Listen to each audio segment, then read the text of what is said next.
zaman sudah modern, tapi tingkah, pola, cara mereka bertindak sudah disebutkan dalam Al-Quran 1445 tahun yang lalu.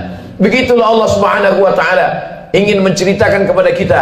Kalau kita baca Al-Quran, fa'tabiru, ambil pelajaran bagaimana jahatnya Bani Israel. Kenapa kita dapat pahala membunuh cicak? Karena ternyata ketika Nabi Ibrahim alaihissalam dibakar, maka ketika itu cicak ikut meniup, menghembus api itu supaya semakin besar.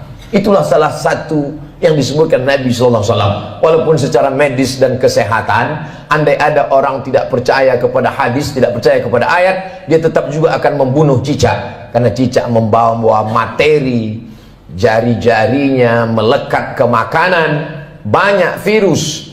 Tapi ada cerita di balik itu, bahwa dia ikut berkontribusi, walaupun hanya dengan hembusan napasnya, ikut membakar Nabi Ibrahim alaihissalam. Sementara burung pipit, ketika Nabi Ibrahim dibakar, harriquhu, nyalakan api, bakar dia. Burung pipit datang membawa setetes dua tetes air. Setetes dua tetes air yang dibawa oleh burung pipit untuk memadamkan api yang membakar Nabi Ibrahim tidak ada pengaruhnya. Lalu binatang yang lain bertanya, wahai burung pipit, untuk apa kau bawa dua tetes air memadamkan api yang bergejolak membakar Nabi Ibrahim?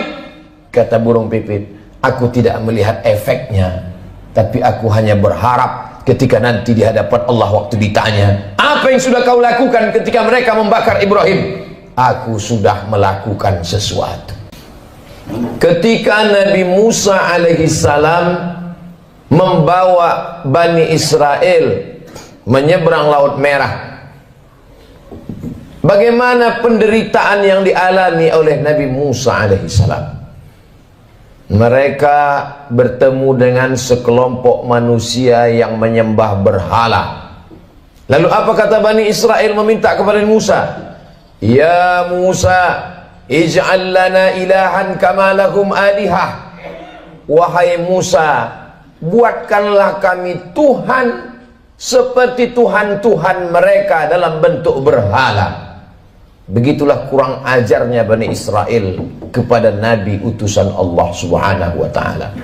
Hari ini sejahat-jahatnya umat Nabi Muhammad SAW, belum pernah ada yang menantang Ustadz, tolong buat kami Tuhan seperti Tuhan mereka.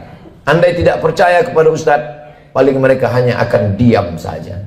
Tapi kisah ini diabadikan dalam Al-Quran. Surat yang pertama Al-Fatihah, surat yang kedua Al-Baqarah. Surat Al-Baqarah bercerita tentang perjalanan Nabi Musa alaihissalam bersama dengan Bani Israel. Perjalanan mereka lanjutkan. Lalu apa kata mereka kepada Nabi Musa alaihissalam? Ya Musa, lan nu'mina laka hatta narallaha jahrah. Lan, kami tidak akan beriman percaya kepadamu hatta narallaha jahrah, sampai kami melihat Tuhan secara nyata. Sebelum Tuhan itu terlihat nyata, kami tidak percaya kepadamu wahai Musa.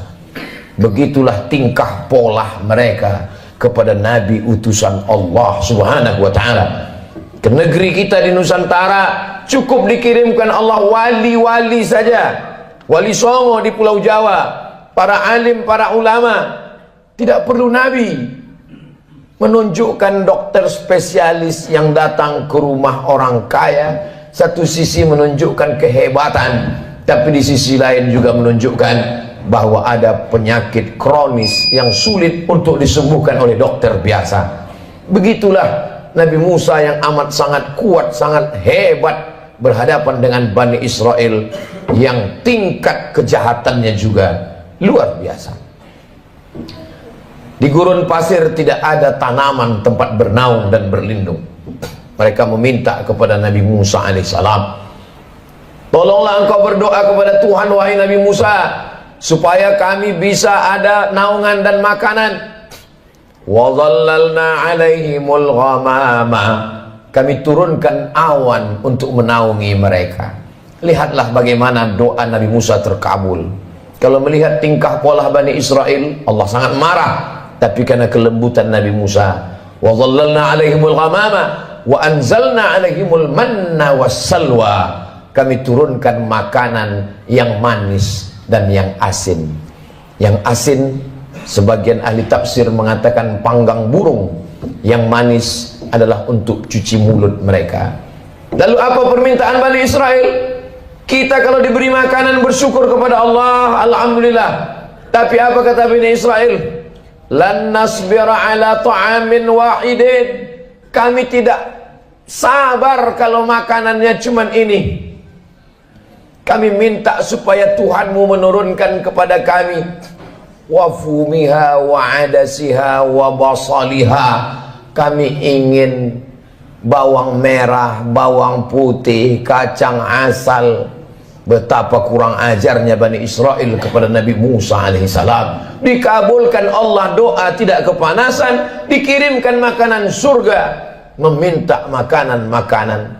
Sampai Allah mengatakan, atastabdiluna alladhi huwa adna billadhi huwa khair, apakah kalian meminta makanan yang lebih rendah kualitasnya, yang busuk dan berbau, padahal kamu sudah diberikan makanan yang terenak dan terlezat. Semakin orang paham membaca Al-Quran, terkejut atas perlakuan Bani Israel yang hari ini sudah menjadi sebuah negara. Negara itu bernama Israel. Hari berganti, musim berubah, zaman sudah modern, tapi tingkah, pola, cara mereka bertindak sudah disebutkan dalam Al-Quran 1445 tahun yang lalu. Begitulah Allah Subhanahu wa ta'ala ingin menceritakan kepada kita. Kalau kita baca Al-Quran, fa'tabiru, ambil pelajaran bagaimana jahatnya Bani Israel. Bani Israel, ketika Allah Subhanahu wa ta'ala memerintahkan kepada mereka untuk berperang bersama Nabi Musa alaihissalam, apa kata mereka Bani Israel? Idhab anta wa rabbuka faqatila inna hahuna qa'idun. Wahai Musa, pergilah engkau berperang bersama Tuhanmu. Inna hahuna qa'idun, kami di sini duduk-duduk saja.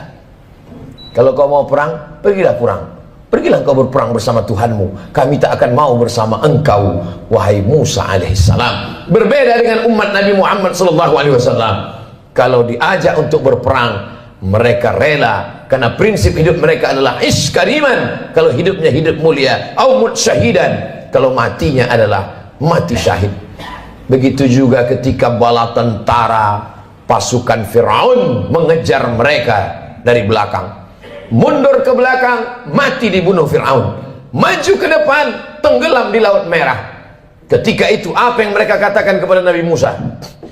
Ya Musa, inna lamudrakun, kita akan tertangkap Musa, kita akan ditangkap oleh pasukan, ya ditangkap oleh pasukan Fir'aun beserta bala tentaranya, wahai Musa. Ketika itu Nabi Musa menjawab, kalla, sekali-kali tidak. Inna ma'iya rabbi sayahdin, aku akan selalu bersama dengan Allah Subhanahu wa ta'ala. Coba bandingkan jawaban Nabi Musa dengan jawaban Nabi Muhammad sallallahu alaihi wasallam ketika berada di dalam Jabal Sur saat akan hijrah ke kota Al-Madinah Al-Munawwarah dari kota Makkah Al-Mukarramah. Apa kata Nabi Muhammad SAW kepada sahabatnya Sayyidina Abu Bakar Siddiq? Abu Bakar ketakutan. Seandainya orang kafir musyrik itu menoleh ke bawah, la absarana, mereka akan melihat kita, mereka akan menangkap kita, wahai Muhammad. Kata Abu Bakar Siddiq, berdua di dalam gua di Jabal Sur. Apa kata Nabi Muhammad menenangkan Abu Bakar? La tahzan, jangan kau sedih, jangan kau takut, jangan kau cemas. Innallaha ma'ana, Allah bersama dengan kita. Nabi mengatakan kepada Abu Bakar, Allah bersama kita. Tapi Nabi Musa tidak berkata demikian. Allah bersamaku, tidak bersama kalian. Sahabat Nabi Muhammad ketakutan, Nabi Muhammad menenangkan orang ketakutan. Sahabat Nabi Musa menakut-nakuti. Maka Nabi Musa berkata, Allah bersamaku, tidak bersama dengan kalian. Segala yang diceritakan Allah dalam Al-Quran, yang selama ini orang hanya membaca tulisan di atas kertas, hari ini mata melihat, menyaksikan. Untuk peduli kepada Palestina, tidak perlu menjadi seorang Muslim, tidak perlu menjadi orang Islam, cukup menjadi manusia saja. Hari ini Allah ingin menyingkapkan tabir betapa Allah menunjukkan kebatilan, tapi sampai masanya nanti pertolongan Allah Subhanahu wa ta'ala akan datang. Kenapa kita dapat pahala membunuh cicak? Karena ternyata ketika Nabi Ibrahim alaihissalam dibakar, maka ketika itu cicak ikut meniup, menghembus api itu supaya semakin besar. Itulah salah satu yang disebutkan Nabi SAW. Walaupun secara medis dan kesehatan, andai ada orang tidak percaya kepada hadis, tidak percaya kepada ayat, dia tetap juga akan membunuh cicak. Karena cicak membawa materi, jari-jarinya melekat ke makanan, banyak virus. Tapi ada cerita di balik itu, bahwa dia ikut berkontribusi, walaupun hanya dengan hembusan napasnya, ikut membakar Nabi Ibrahim alaihissalam. Sementara burung pipit, ketika Nabi Ibrahim dibakar, harriquhu, nyalakan api, bakar dia. Burung pipit datang, membawa setetes dua tetes air. Setetes dua tetes air yang dibawa oleh burung pipit untuk memadamkan api yang membakar Nabi Ibrahim tidak ada pengaruhnya. Lalu binatang yang lain bertanya, wahai burung pipit, untuk apa kau bawa dua tetes air memadamkan api yang bergejolak membakar Nabi Ibrahim? Kata burung pipit, aku tidak melihat efeknya, tapi aku hanya berharap ketika nanti di hadapan Allah waktu ditanya, apa yang sudah kau lakukan ketika mereka membakar Ibrahim? Aku sudah melakukan sesuatu. Jangan pernah menganggap sepele perbuatan kita hari ini. Kita tak bisa datang ke Palestina memakai baju perang, tapi kalau kita berkumpul bersama, mengumpulkan dana, duit itu akan dikirim melalui lembaga yang terpercaya, di antaranya dompet duafa, untuk membeli susu bayi, untuk membeli selimut, untuk membuat sumur bor supaya mereka bisa makan dan minum. Maka bantuan itu sama seperti tetesan burung pipit yang memadamkan api Nabi Ibrahim alaihissalam. Jangan pernah tertawa melihat kebatilan. Kalau belum pernah bisa membela Palestina dengan nyawa, dengan harta, jangan pernah mentertawakan. Karena dulu 1945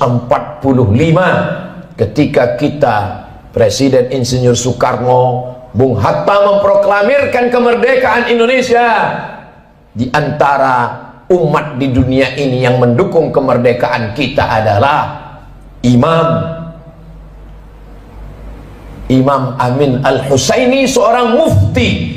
Jabatan tertinggi di Palestina dalam bidang agama dipegang oleh Mufti Amin Al-Husaini adalah orang pertama yang mengakui kemerdekaan Republik Indonesia. Amerika menolak kemerdekaan kita karena bersekutu, bersekongkol dengan Belanda. Tapi Palestina, mereka adalah orang yang memberikan support, doanya, pengakuan. Karena syarat merdeka punya wilayah teritorial, ada pemerintahannya. Jangan lupa, ada syarat untuk menjadi negara merdeka, diakui oleh negara lain. Negara pertama yang mengakui kita adalah Mesir. Mufti pertama yang mengakui kita adalah Mufti Palestina. Ketika itu mereka negara yang merdeka, Palestina sebagai sebuah negara. Saat kita merdeka 1945, Palestina negara merdeka dan mengakui kita sebagai negara.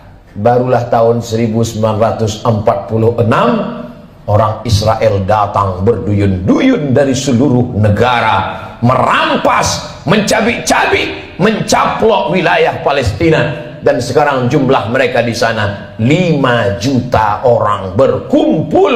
Yang awalnya mereka hanyalah pengungsi, mereka tidak punya daratan, mereka tidak punya negara, tapi memang mereka penjajah yang pada akhirnya dunia mereka kuasai. Satu-satunya negara yang tak dapat mereka kuasai adalah Palestina. Dari sejak kita kecil mata kita menatap televisi tak berwarna. Yasir Arafat memperjuangkan hari berganti musim berubah. Hari ini para pejuang, kalau kita tidak bisa menolong dengan tetesan darah dan nyawa, tidak bisa dengan harta, maka dengan doa, panjatkan doa dalam qunut nazilah, mintakan dalam tahajud supaya Allah memberikan pertolongan. Karena kita akan diminta tanggung jawab di hadapan Allah Subhanahu wa taala. Man lam yahtam bi amril muslimin, siapa yang tak peduli kepada kondisi saudaranya, falaisa minhum, maka tidak diakui imannya kepada Allah Subhanahu wa taala. La yu'minu ahadukum, tidak sempurna iman kamu, hatta yuhibba li akhi, sampai engkau sayang kepada saudaramu, ma yuhibbu li nafsih, seperti kau sayang pada dirimu sendiri. Kalau ada orang Palestina yang kehilangan anak, istri, hidup sebatang kara, bagaimana kalau itu yang kita alami?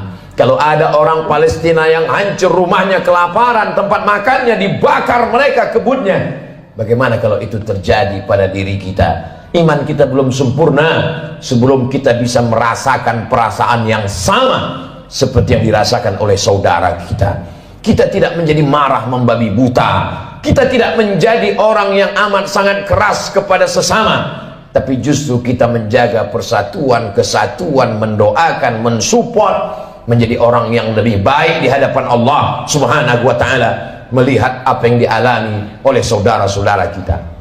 Mereka menangis bukan karena takut kepada Israel. Seorang ibu dikabarkan anaknya meninggal dunia. Lalu beberapa tentara mujahid fisabilillah menyampaikan, anak ibu meninggal dunia, gugur sebagai syahid karena dibunuh tentara Israel. Air matanya menetes, wajahnya haru. Lalu kemudian orang ramai datang memberikan takziah, menyabarkannya. Sabar ibu, anak ibu sudah syahid, jangan menangis. Lalu tak lama dia menjawab, aku menangis bukan karena sedih anakku mati, aku menangis, mengapa yang mati syahid cuma satu? Kenapa dulu aku tidak punya anak banyak dan semuanya mati syahid? Cita-cita anak Palestina yang tertinggi, diadakan survei lembaga internasional, mereka berikan kertas, pertanyaannya, apa cita-citamu wahai anak Palestina? Cita-cita mereka adalah ingin mati syahid. Masya Allah, sangat luar biasa tausiah yang sudah disampaikan oleh guru kita Al-Ustaz Abdul Somad. Sahabat beriman yang dimuliakan Allah, tetaplah di channel ini karena kajian ini belum selesai dan masih banyak lagi hal-hal menarik yang akan disampaikan oleh beliau. Mari kita lanjutkan kembali. Selamat mendengarkan. Sejak 1946 Israel datang sampai hari ini 2023. Kenapa mereka tidak pergi ke Amerika, ke Eropa, ke Australia untuk mendapatkan suaka politik? Tak bisakah mereka menempuh jalur darat? Bisa. Kenapa mereka tidak pergi? Mereka ingin mati sebagai syahid dan tidak ingin meninggalkan bumi yang diberkahi, yang disebutkan dalam Al-Quran, Subhanalladzi asra bi'abdihi laylan minal masjidil haram ilal masjidil aqsa. Kalau hari ini kita merasa kasihan, sesungguhnya yang lebih layak dikasihani adalah diri kita yang tidak pernah mementingkan agama Allah, yang tidak pernah bercita-cita ingin menjadi syahid. Wa tilkal ayyamu nudawiluha bainan nas. Demikianlah hari itu kami tukarkan, kami pergantikan silih berganti. Untuk apa Allah buat ada tahun lalu dan tahun ini? Untuk apa Allah buat ada Jumat yang lalu dan Jumat ini? Liya'lamallahu alladhina amanu. Allah mau melihat siapa yang imannya istiqamah. Wa yattakhidha minkum syuhada. Allah ingin melihat siapa yang mati syahid. 17 Agustus bukan hanya sekedar mensyukuri nikmat kemerdekaan, tapi juga mengenang mereka yang mati syahid. Tanah yang kita injak adalah tetesan darah para syuhada. Tempat kita berjalan adalah kain kafan mereka yang mati syahid. Negeri ini merdeka karena mereka mati syahid. Siapa yang menyampaikan itu? Yang menyampaikan itu adalah para alim dan ulama. Kalau kita hari ini kasihan, sesungguhnya sisakanlah rasa kasihan pada diri kita sendiri yang belum tentu diterima Allah. Kita semua akan diminta tanggung jawab nanti di hadapan Allah Subhanahu wa taala.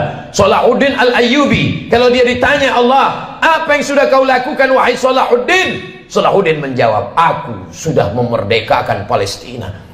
Ditakdirkan Allah kita hidup tahun 2023. Zaman dulu kalau terjadi pembunuhan orang di Nusantara, nenek moyang kita tak tahu apa yang terjadi di Palestina. Beritanya lambat. Hari ini pembunuhan di detik ini, videonya langsung di-share dan kita bisa melihatnya. Kita diminta tanggung jawab di hadapan Allah Subhanahu wa taala. Salat kita, puasa kita, zikir kita. Tapi jangan lupa, kita akan diminta tanggung jawab. Apa peduli kita kepada Masjidil Aqsa, tempat Isra Mi'rajnya Nabi Muhammad sallallahu alaihi wasallam.